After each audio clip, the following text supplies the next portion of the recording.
Welcome back to the channel and welcome back to another quick pick prediction video. In this video, I'll be predicting the contender series bout in the middleweight division. We got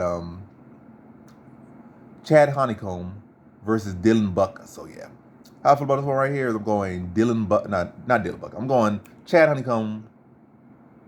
I'm gonna go low confidence to beat Dylan Budka. I think Dylan Budka is the better overall fighter. But contender series be a little bit weird. I mean, you're dealing with really basically like amateurs, to be honest. People you really haven't seen. These guys have a little bit more experience fighting decent guys. Dylan Budka had a split decision loss to Ikram Alisarov, and I'm not going him based off that.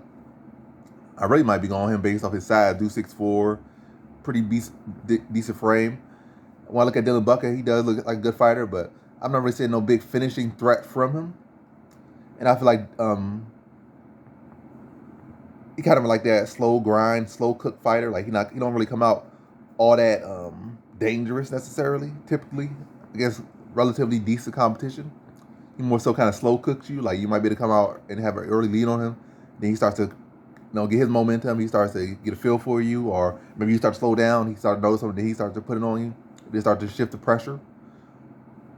But yeah, even then, he's not really a guy that typically finishes opponents like that based off his record, especially not by striking too much. Not really a whole lot of drops. So I feel like a big guy, big body like Chad Hanekom, he don't really have the most threatening power. He is like 6'4". He does have a big frame. He's a grappler himself here.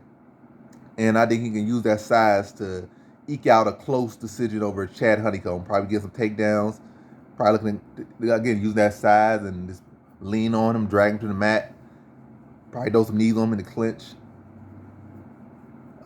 Even though he's not the best striker himself, and probably less of a striker. He definitely less of a striker than at least from what I'm saying. He's Dylan Budka is the better striker, but is it that lethal? Sometimes you can be more technical striker, but are you super lethal with it?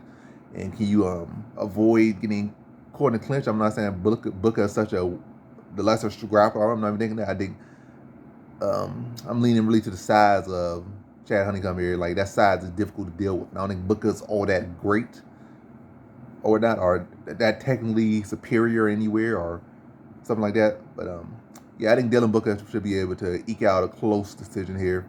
I keep saying Budka. I think Chad Hanekom should be able to eke out a close decision here.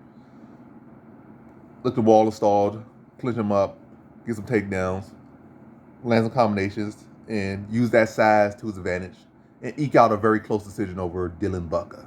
So in this one, I have Chad Hanekom via decision.